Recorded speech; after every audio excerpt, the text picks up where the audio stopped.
Hello, good morning. Good morning. It's such a pleasure to be with you today. And I would like to start with this audience with a confession in full transparency. I would venture to guess that I am almost certainly the highest risk individual in this room. And I mean it in a very specific, I think you call it actuarial sense. I have launched on a rocket twice. I have spent a total of over a year on the International Space Station, a structure traveling at 28,000 kilometers per hour in an environment where if you have a hull breach, that's what professionals call a bad day in space. I have performed a spacewalk, which is a casual word to say that I was out in the void of space with just my little spacesuit separating myself from that void. I have fixed a toilet in weightlessness. And no, I'm not going to go into any detail. You're welcome. So I've never sold a policy. I've never underwritten a risk, and I have never set an actuarial exam, which I understand was a good life choice for me. So you may wonder, and I certainly wondered when they invited me to this conference, what can I contribute to this conversation about insurance? But then, okay, I'm reminded myself that I am an astronaut after all, and so when I talk about my job, people are interested and their eyes light up and they lean forward and they ask questions and they're inspired, which I think is pretty much the experience you guys have when you bring up insurance at a dinner party, right? No, jokes apart. I do think that space and insurance have a lot in common, and it was mentioned today already, which is, of course, risk. We both, in our industries, we spend a lot of time identifying risk, assessing it, trying our best to quantifying it, understanding that it cannot be eliminated, but that it can and must be managed. And we spend a lot of our time and energy thinking about how to live with that risk without letting it stop us from doing what we want to do. Astronauts are often portrayed as, enthusiastic risk takers, and maybe we like danger. Actually, the reality is very, very far from that. In fact, spaceflight is probably one of the most carefully risk-managed activities that humans could undertake. Every system in my world has redundancies. Every possible failure mode has been analyzed and discussed in endless meetings. The engineers go through the fault trees and the failure mode effects and analysis, and they go through every component and every system and every conceivable chain of event. And we ask ourselves, what is the probability that this fails? If it does fail, what's the severity? What can we do about it? We don't stop until we've really worked through every possible scenario. And every possible risk mitigation is considered and traded. We trade the different options against their cost and their influence and impact on potential mission success. The systems, the technical systems, are built to try and minimize human errors, but then the humans are trained to try and compensate for the system errors. In other words, we don't fly because we have eliminated risk, but we fly because we have understood it well enough to be comfortable with it. And when you sit at the top of that rocket and they're waiting for the engines to lit up and that creature to come alive and bring you to space, your mind is clear. Everything that could be done has been done. You've gone through the procedures, you've done your training, you trust that the engineers have done their job, and yes, your employer has taken out a life insurance for you. So yes, insurance is part of what enabled my mission to space, just like it enables every human ambition. Because my experience is this: humans want to do ambitious things, but sometimes those negative outcomes, they are just too large. And so that uncertainty is just too paralyzing. And if you can distribute the consequences of those bad outcomes, then the ships sail, the airplanes fly, the plants and the factories get built. Risk is accepted and progress is made. There is a lot of ambition in the space industry today, and I would say probably especially in Europe, which is definitely waking up. There's lots of visions, there's lots of dreams. And I'll get to that, and I hope to convince you that there are places where this industry, you guys, can make a real difference. But before I get to that, to how insurance enables space, I'll do a little detour, and let's go and check out the mirror image of that, how space enables insurance. As insurers, I think it's safe to say that you guys love data. And some of the most valuable data in the world nowadays is only available in a meaningful and timely way from what we call the orbital perspective. It's that very unique perspective that some of us few lucky humans get to enjoy from the International Space Station. Right now, we have 7 humans on board on the ISS. For those of you who are space fans, especially the French out there in the audience, we have a colleague of mine up there right now, Sophia Deneau, who, by the way, is one of the most talented and warm-hearted human beings on the planet. And so let's imagine that there is a natural disaster happening now. They would get a call. They would be activated via the disaster charter to go and take photographs of that area and to try and get those images to first responders as fast as possible. Now, rest assured, there is a lot more than a few astronauts with their handheld cameras.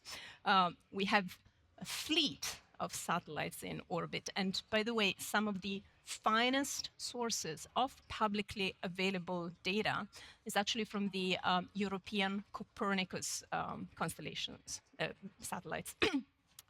All the time, they fly over our heads and they're measuring anything from weather patterns, ocean temperatures, atmospheric composition, soil moisture, vegetation health, urban development, glaciers, ice sheets, you name it. It's a continuous planetary scale sensor network that is orbiting above us right now as we speak. Insurance has always depended on data, and what satellites add more and more is something new, which is global, objective, continuous, persistent measurements. Now, can this help make insurable what maybe wasn't before? Think about those vast expanses of the planet that you see from orbit, the floodplains, the drought-prone expanses, the coastlines that are battered by storm. There are places inhabited by Earthlings, which for the most part are by no means wealthy, but they also have dreams and ambitions, and their dreams and ambitions are no worse or no less important than those of us here in this room. And they often do not have an insurer on call. So you know this problem. I think you call it the protection gap. And from 400 kilometers up, you see it with your own eyes. Now, closing that gap, I believe, is a noble mission you guys have. And satellites can help, and increasingly they already do. When risk becomes more measurable, I understand that it becomes more insurable. So satellites can measure, for example, objectively and continuously, again, the health of vegetation across entire landscapes, detecting, for example, drought stress weeks before it starts to appear in ground statistics. They provide independently verifiable data in every corner of the planet to support both risk assessment and damage assessment. And I understand the satellite-derived data is already being used to design innovative insurance products that trigger payouts based on objective measurements, no adjuster required, no paperwork, and payout within days, so that it becomes possible to reach communities for whom maybe the traditional claims process was never a realistic option. The infrastructure making it possible is already up there and is growing. And the question is how ambitiously this industry chooses to use it in more and more innovative ways that really make an impact on a global scale. And at this point, I would be remiss if I don't mention that some colleagues of mine of the European Space Agency will be hosting a workshop tomorrow, I think around noon. This is our colleagues from BAS, the Business Applications and Space Solutions. And this is really what they try to do. They reach out to industries like yourselves, terrestrial industries, and try to help design new concepts, new technological approaches, new business model to leverage those space-based data and opportunities. Okay, now let me turn this around. So far, I've talked to you about how space helps insurers, but the relationship goes both ways, of course. The insurance industry historically has helped make the space industry possible. And I believe that you guys are going to be asked to do a lot more as we really try to grow the space industry so that, again, it has a meaningful impact on the planet. Launching a satellite obviously is an expensive undertaking. You know, if you launch a large telecommunications satellite in geostationary orbit, it can cost hundreds of millions. You put it on a rocket, you launch it. That, of course, introduces a significant risk. And if something goes wrong during launch, guess what? The entire investment can be lost within minutes. And insurance is what allows the operators and the investors to take that risk and enables them to provide us all the services that you guys are familiar with, and as I have mentioned, also enable your industry to grow. So without the insurance industry, a lot of the satellite programs that really underpin our modern economies and ways of life, communication, navigation, broadcasting, Earth observation at scale, they simply would not have been financed. Now, traditionally, the space insurance has covered two phases, the launch insurance, so launch and the initial phases of flight, and in-orbit insurance, covering the operational failures during the lifetime of the satellite. And in many jurisdictions, there's also a mandatory coverage for third-party liability, which is usually manageable. So for many years, this industry, your industry, has played a quiet but essential role with ups and downs, but essentially stable. Now, the landscape in the space industry, however, is changing dramatically and rapidly. So for decades, the launches were only few and far between, and the assets involved were very large, those very large, multiple 100 million geostationary satellite. They were designed to operate for 15 years. They had a very clear replacement cost, and this is a risk that you guys know how to price. But what's happening now is something completely different, fundamentally different. We're talking now about large constellations of small satellites in low Earth orbit. I'm sure you all have heard about Starlink and OneWeb and Amazon Leo and many others. Those are projects that strive to put thousands, each one of them, thousands of small satellites in low Earth orbit. So each individual satellite is actually quite inexpensive, as you can imagine. So they're designed with built-in redundancy. The network itself, the constellation, has built-in redundancy. If you lose a few of them, the effect on the service actually barely registers. So the economics of insuring a constellation like that obviously works completely different from traditional geostationary satellites. Some operators, by the way, have begun to self-insure. They accept a certain level of loss as normal operational cost. In other cases, they also don't really have a choice because the insurance market simply does not have the capacity to cover assets at that scale.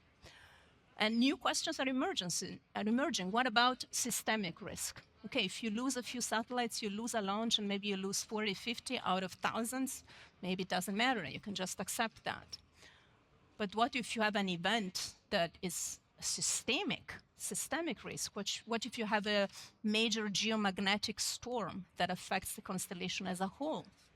What if you have a major cyber attack? What about, and something that is going to become worse and worse with all these constellations being put in orbit, the growing debris environment and the risk of cascading collisions in those orbits that are increasingly congested. So these risks exist today, and they're only going to grow. as more and more constellations are deployed, and managing those responsibly so that those orbits remain available as resources for everyone on the planet. That requires cooperation, I think, between governments, between companies, international institutions, but perhaps, and this is my instinct, being here with you all today, is that maybe it will be the insurance framework, ultimately the need to insure, that will help us establish those good practices of governance and risk mitigation, both operational and technical, that otherwise, I'll be honest, are proving quite difficult to agree upon and to impose. By the way, communication or Earth observation satellites are only the beginning. The types of infrastructure that we want to put in orbit are diversifying. So I will mention one development that I think has attracted a lot of attention. Maybe you've heard about it in the news, although it's still very, very early stages. And that is driven by the rapid growth of artificial intelligence, the expansion of data centers, and the fact that those facilities consume a huge amount of electricity, they require cooling, and they're basically becoming more and more part of the conversation about strategic infrastructure.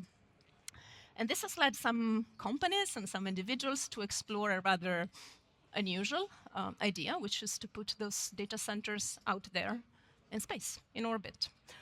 If you select your orbit carefully out there, you actually have constant insolation. So the energy from the sun is always available 24/7.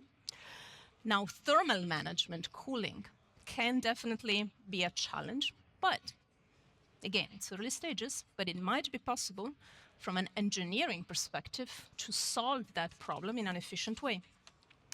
And beyond the energy argument itself, there is also a different kind of logic. If we already have satellites, thousands of them, collecting imagery and sensor data out there in space, it may make more sense to process that data, that information out there at the edge, and just download to Earth meaningful, pre-processed, pre-analyzed data. Again, to be clear, this is still very early stages. The engineering challenges are real, and the economics of placing data centers in space are not obvious, at least not to me, especially if you do not control or own your own cheap in-house launch capability. But if it does develop, it will introduce a whole new category of assets in orbit. Not just satellites that, let's say, simply transmit signals or collect images, but orbital systems that perform large-scale computations with their own questions around reliability, radiation tolerance, maintenance, ultimately liability. New infrastructure, in other words, with a new risk profile. And as we heard today already, a new risk is also a new opportunity for your industry.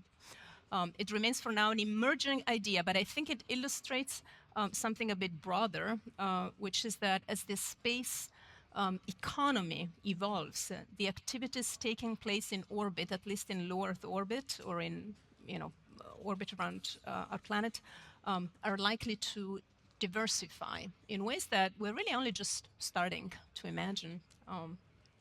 Something that we are definitely able to imagine, and we see already the beginning of it, and you might have heard of that, is commercial space stations that are now actively under development. The International Space Station, my home away from home, unfortunately, is looking at ending its operational life within the next few years. And what comes next is commercial infrastructures, co-financed, put up there, developed, and then operated by private companies. You may have heard of Axiom Space or Starlab or Vasta. They are actively designing the next generation of those orbital habitats.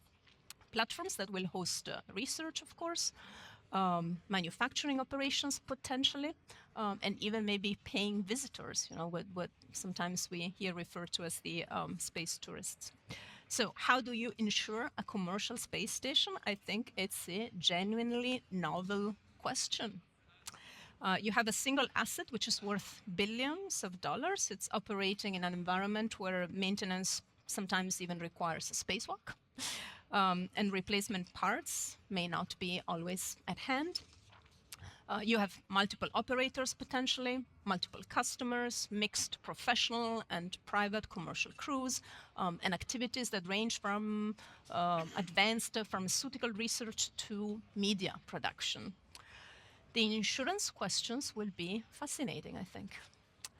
And should transportation to and from low Earth orbit become really routine in terms of cost and cadence, and I want to just throw out there the word Starship, this gigantic rocket and spaceship that SpaceX is developing. If that happens, I think that activities such as in-orbit servicing are likely to become way more prevalent. Example of that are repairing broken or aging satellites, upgrading them, refueling them on orbit. In this case, you will have servicing vehicles that are operating between satellites, potentially also across different operators, which I think introduces liability questions that we really do not have yet frameworks for. Another new category, more risks. Again, I think more opportunities. So, as a closing remark, let me come back to what I started from, sitting on that rocket. I'll be brief, I promise. I said earlier that when you sit on that rocket and wait for launch, your mind is clear. Everything uncertain has been worked through.